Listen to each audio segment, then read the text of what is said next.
آپ کو یہ یاد رکھنا چاہیے کہ دنیا میں ہر ذمہ داری کے تقاضے ہیں اور وہ تقاضے پورے کرنے پڑتے ہیں۔ دنیا میں ٹھوکریں انہی کو لگتی ہیں کہ جو چلتے ہیں، جو پاؤں توڑ کر بیٹھ جاتے ہیں انہیں کبھی ٹھوکر نہیں لگتی۔ بھارتی تاریخ میں ایک ایسا نام جس نے کم سنی میں اپنی ذہانت و فطانت سے ملک و قوم کو حیران و شستر کر دیا۔ متضاد حیثیتوں پر مبنی زندگی کے مالک مولانا ابوالکلام آزاد ایک زبردست صحافی، عالی مرتبہ مجتہد، عظیم دانشور، بلند پایہ مفکر، فلسفی اور جنگ آزادی کے عظیم رہنما تھے۔ مولانا ابوالکلام آزاد کی پیدائش 1888 میں مکہ معظمہ میں ہوئی۔ ان کا اصل نام محی الدین احمد تھا، مگر ان کے والد مولانا سید محمد خیر الدین ابن احمد انہیں فیروز بخت کے نام سے پکارتے تھے۔ اپنے والد سے ابتدائی تعلیم حاصل کرنے کے بعد آزاد مصر کی مشہور درسگاہ جامعہ ازہر چلے گئے، جہاں انہوں نے مشرقی علوم کی تکمیل کی۔ عرب سے ہجرت کر کے بھارت آئے تو کلکتہ کو اپنی سرگرمیوں کا مرکز بنایا۔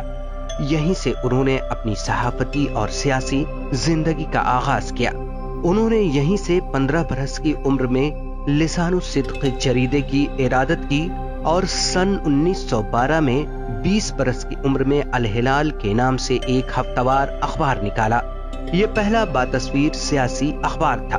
اس اخبار میں انگریزوں کی پالیسیوں کے خلاف مضامین شائع ہوتے تھے، جس پر انگریز حکومت نے پابندی لگا دی۔ اس کے بعد مولانا آزاد نے انگریز مخالف پالیسیوں پر دوسرا البلاغ اخبار جاری کیا۔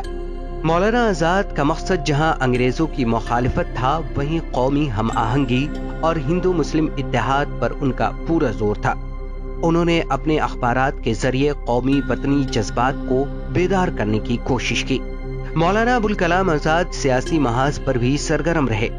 انہوں نے تحریک عدم تعاون، بھارت چھوڑو اور خلافت تحریک میں بھی حصہ لیا۔ گاندھی جی کی قیادت پر انہیں پورا اعتماد تھا۔ گاندھی کی افکار و نظریات کی تشہیر کے لیے انہوں نے پورے ملک کا دورہ کیا۔ مولانا آزاد ایک اہم قومی لیڈر کی حیثیت سے ابھرے۔ وہ کانگریس پارٹی کے صدر بھی رہے۔ تحریک آزادی کے دوران انہیں جیل کی مشقتیں بھی سہنی پڑی۔ بھارت کی آزادی کے بعد مولانا آزاد ملک کے پہلے وزیر تعلیم بنائے گئے۔ انہوں نے وزیر تعلیم کی حیثیت سے بہت سے اہم کارنامے انجام دیے۔ یونیورسٹی گرانٹ کمیشن اور دیگر تکنیکی، تحقیقی اور ثقافتی ادارے انہی کی دین ہے۔ مولانا آزاد صرف ایک سیاستدان نہیں بلکہ ایک صاحب طرز ادیب، بہترین صحافی اور مفسر بھی تھے۔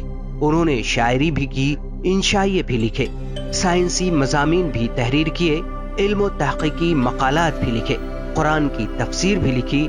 غبار خاطر، تذکرہ، ترجمان القرآن ان کی اہم تصانیف ہیں۔ مولانا نے اپنی کتاب غبار خاطر قلعہ احمد نگر میں قید کے دوران تحریر کی تھی، جسے مالک رام جیسے محقق نے مرتب کیا اور ساہتیہ اکادمی نے اسے شائع کیا۔ مولانا آزاد اپنے عہد کے خداداد صلاحیتوں کے مالک شخص تھے، جس کا اعتراف پوری علمی دنیا کو ہے، اور اسی ذہانت، لیاقت اور مجموعی خدمات کے اعتراف میں انہیں بھارت رتن سے نوازا گیا تھا۔ مولانا آزاد کا انتقال 2 فروری 1958 کو ہوا۔ اردو بازار جامع مسجد دہلی کے احاطے میں ان کا مدفن واقع ہے۔